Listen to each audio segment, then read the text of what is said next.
नमस्कार प्रिय तुला लग्न और राशि वाले, अक्टूबर महीने का संपूर्ण राशिफल लेकर के मैं एस्ट्रोलॉजर रवि गुप्ता आपके समक्ष उपस्थित हो गया हूं। प्रिय तुला लग्न और राशि वाले, कैसा रहेगा आपके जीवन में अक्टूबर महीने का संपूर्ण हाल। अगर ग्रहों की स्थितियों में किसी प्रकार की कुछ अस्थिरताएं या अशुभ फल प्राप्त हो रहा है तो आपको कौन सा उपाय करना चाहिए, वीडियो के अंतिम पड़ाव में इसकी भी जानकारी दे दूंगा। तो चलिए तुला लग्न और राशि वाले, सर्वप्रथम प्रारंभ करते हैं आपके जीवन में अक्टूबर महीने में कर्म क्षेत्र का हाल कैसा रहने वाला है। प्रिय तुला लग्न और राशि वाले, सर्वप्रथम मैं आपको एक बात यह बता दूं कि आपके जीवन में कर्म क्षेत्र के जो मालिक होते हैं वो होते हैं चंद्रमा, और चंद्रमा तो हर 2.25 दिन में अपनी राशि को परिवर्तित करता है। अर्थात जब तक आपके कर्म क्षेत्र में कोई बड़े ग्रहों का प्रभाव नहीं आए, आपके जीवन में निश्चित तौर पे संघर्ष लगा रहता है, क्योंकि चंद्रमा जब 27 दिनों में पूरे के पूरे अपने भावों को चेंज कर देता है तो उन सभी ग्रहों के साथ होकर के वो गुजरता है, सभी राशियों के साथ होकर के वो गुजरता है। तो ऐसे स्थितियों में आपके जीवन में कर्म क्षेत्र में बहुत ज्यादा उतार चढ़ाव देखे जाते हैं। तो सबसे पहला बात देखिए कि आपके कर्म क्षेत्र के स्थान का मालिक चंद्रमा है, परंतु कर्म क्षेत्र पे आपका अक्टूबर के महीने में ऑलरेडी शनि का और गुरु और शनि की दृष्टि पड़ रही है। अब यहां पे जैसे कि देखिए क्या है, गुरु और शनि जब साथ में बैठता है तो नीच भंग राज्यों की स्थिति को उत्पन्न करने वाला होता है। यहां पे एक तथ्य आपको समझने वाली रहेगी, और तथ्य ये रहने वाला है कि आपके जीवन में शनि और गुरु का प्रभाव अक्टूबर महीने में बढ़ेगा। क्यों बढ़ेगा? 11 अक्टूबर से शनि हो जाएंगे मार्गी और 18 अक्टूबर से बृहस्पति हो जाएंगे मार्गी। जब ये दोनों ग्रह मार्गी हो जाएंगे तो कर्म क्षेत्र के काल पुरुष की कुंडली में स्वामित्व तो शनि के पास है और बृहस्पति का उच्च दृष्टि आपके जीवन में पड़ना चालू हो जाएगा, क्योंकि कर्क राशि बृहस्पति का उच्च दृष्टि होता है। यानी आपके जीवन में 11 अक्टूबर के बाद व्यापार और नौकरी में तरक्की के रास्ते खुलेंगे। 11 अक्टूबर के बाद आपके जीवन में सीनियर अधिकारियों से तालमेल खराब चल रहा था वह ठीक हो जाएगा। बड़े कस्टमर्स या बड़े ठेकेदारी या फिर पॉलिटिक्स या पद पे किसी प्रकार का आपके महत्व जो घट रहे थे 11 अक्टूबर के बाद ठीक हो जाएगा, और आपके सीनियर भी आपको जो है संबोधन करना चालू कर देंगे। इसके अलावा जो है नौकरी में परिवर्तन या फिर व्यापार में परिवर्तन के कुछ संजोग या ऑफर आएंगे कि नहीं, ये महत्वपूर्ण है। सबसे पहला बात कि केतु की भी दृष्टि कहीं ना तो कहीं आपकी कुंडली में कर्म क्षेत्र पे है। कर्म क्षेत्र पे, आय क्षेत्र पे जितने भी ग्रह देखते हैं सुफलदायी होते हैं, क्योंकि लॉन्ग टाइम तक केतु यहां पे स्थित है। तो केतु से ज्यादा प्रभाव जो ग्रहों में परिवर्तन देखने जाएंगे उस पे होगा। तो मैंने बताया कि शनि और गुरु में परिवर्तन हो रहा है, परंतु आपके द्वितीय अधिपति मंगल जो है वह 22 अक्टूबर तक द्वादश स्थान पे बैठा है। द्वादश स्थान पे मंगल शुभ नहीं होता है मंगल।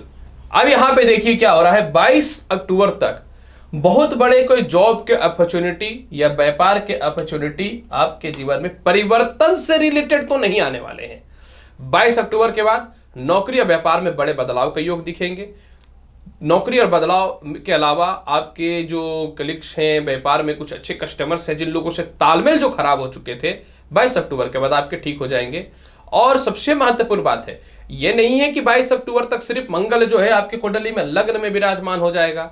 2 अक्टूबर से आपके लग्नेश शुक्र जब वृश्चिक राशि में चले जाएंगे तो यहां पे निश्चित तौर पे लग्नेश का द्वितीय जाना नौकरी में परिवर्तन के 2 अक्टूबर के बाद या नौकरी में व्यापार में कुछ योग तो बढ़ाएगा, लेकिन अकेला शुक्र पे उतना बल नहीं आ पाएगा। लेकिन जब 22 अक्टूबर से मंगल आ जाएंगे तुला राशि में और शुक्र चला जाएगा वृश्चिक राशि में, तो मंगल और शुक्र का हो जाएगा राशि परिवर्तन राजयोग। यानी 22 अक्टूबर के बाद ही कोई बड़ा रिस्क लीजिए, उससे पहले कोई फायदा नहीं है, क्योंकि जब बड़े आ जाएंगे और छोटों के चक्कर में परिवर्तन कर लीजिएगा तो आपके जीवन में अफसोस के सिवा कुछ नहीं बचेगा। इसके अलावा आपकी कुंडली में अगर चर्चा करना चाहते हैं विदेश यात्रा का, विदेश यात्रा के अधिपति की बात चर्चा करूं तो विदेश यात्रा का अधिपति जो है आपकी कुंडली में बृहस्पति बुध होते हैं, सूर्य होते हैं और फिर बुध होते हैं। बुध जो है आपकी कुंडली में वर्तमान समय में लग्न में 18 अक्टूबर तक वक्री अवस्था में है। इसके अलावा जो है माफ करेंगे, बुध जो है 2 अक्टूबर तक जो है वह वक्री अवस्था में लग्न में बैठे हुए हैं, और यही वक्री अवस्था में 2 अक्टूबर को ये उच्चस्थ हो जाएंगे कन्या राशि, जो इनकी उच्च की राशि है।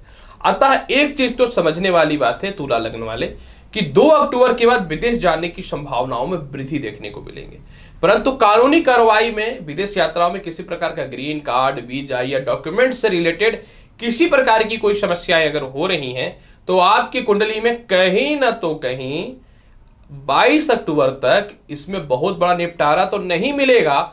हालांकि इसमें संजोग चालू हो जाएंगे। हालांकि जाने की संभावनाएं तो 2 अक्टूबर के बाद विदेश यात्रा का होना ही है, क्योंकि भाग्येश और द्वादश और द्वितीयश तीनों की प्रबलता दिखती है।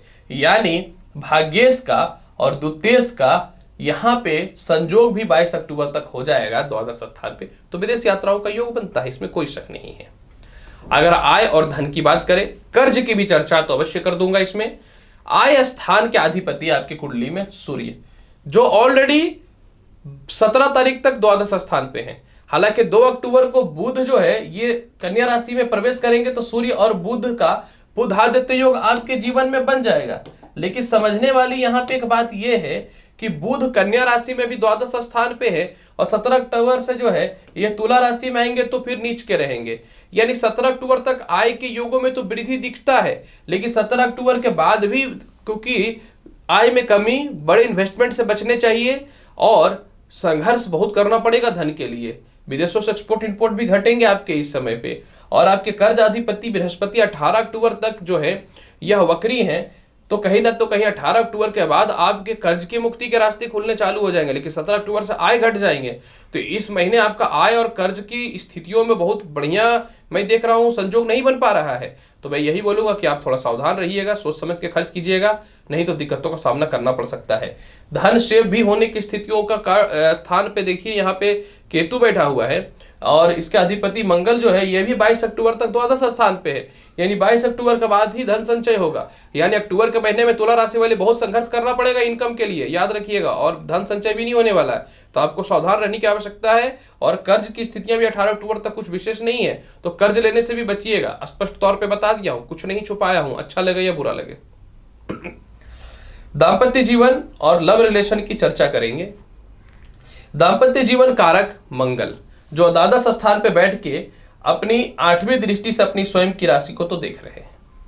पंचम स्थान के अधिपति शनि जो है 11 अक्टूबर तक जो है वक्री है, और द्वितीय स्थान मंगल 22 अक्टूबर तक जो है आपकी कुंडली में द्वादश है। यानी आपकी कुंडली में विवाह के रिश्ते पूरे महीने तो आएंगे, इसमें कोई शक नहीं है। लेकिन जब शुक्र आपकी कुंडली में, क्योंकि शुक्र जो है शुभकारी योग ग्रह होता है, सभी स्त्री और पुरुष के लिए विवाह के कारक होते हैं, 2 अक्टूबर से द्वादश हो जाएंगे, और मंगल 22 अक्टूबर से लग्न में आ जाएंगे तुला राशि में। इन दोनों का जो राशि परिवर्तन बनेगा ना, तो 22 तारीख के बाद प्रेम से विवाह के योगों में वृद्धि, अच्छे अच्छे रिश्ते, और दाम्पत्य जीवन में विवाद जो भी चल रहा है आपके जीवन में वो समाप्त हो जाएगा। यानी तरक्की के रास्ते 100% खुलने प्रारंभ हो जाएंगे, इसमें कोई शक नहीं है तुला लगन व राशि वाले। इसके अलावा अगर हम चर्चा करना चाहेंगे कि कैसा रहेगा आपके जीवन में संपत्ति का हाल, कैसा रहेगा आपके जीवन में भाई बहनों से, रिश्तेदारों से स्थितियों का हाल, तो यहां पे देखिए छोटे भाई बहन स्थान के कारक आपकी कुंडली में बृहस्पति है, बड़े भाई कारक सूर्य है, तो पूरे महीने बड़े भाई बहनों से आपका तालमेल अच्छा नहीं रहने वाला। 17 अक्टूबर तक तो फिर भी आप मैनेज करके चलने का प्रयास करिएगा, लेकिन अगर हम लोग चर्चा अगर करना चाहें एक्चुअल में, तो छोटे भाई बहनों से आपका तालमेल 11 अक्टूबर के बाद ठीक हो जाएगा। संपत्ति और माता पिता की चर्चा कर लेते हैं। तो संपत्ति कारक गुरु और शनि, और माता पिता कारक भी आपकी कुंडली में गुरु और शनि और चंद्रमा की स्थिति है। 11 अक्टूबर से आपके माता पिता से तालमेल ठीक हो जाएंगे। 18 अक्टूबर के बाद इसमें विशेष संजोग मिलने चालू हो जाएंगे। 22 अक्टूबर से मंगल की दृष्टि अपने उच्चस्थ होनी चालू हो जाएगी। यानी आपके जीवन में 11 अक्टूबर के बाद संपत्ति का योग, माता से तालमेल ठीक हो जाएगा और 22 अक्टूबर के बाद प्रॉपर्टी बिक भी जाएंगी। पुरानी जो आप परचेज करना चाहते थे उसको बेच के तो परचेज भी हो जाएगा। खानदानी प्रॉपर्टी विवाद जो है आपके जीवन में, उसका भी निपटारा इस 2 अक्टूबर के बाद से होना चालू हो जाएगा कहीं ना तो कहीं।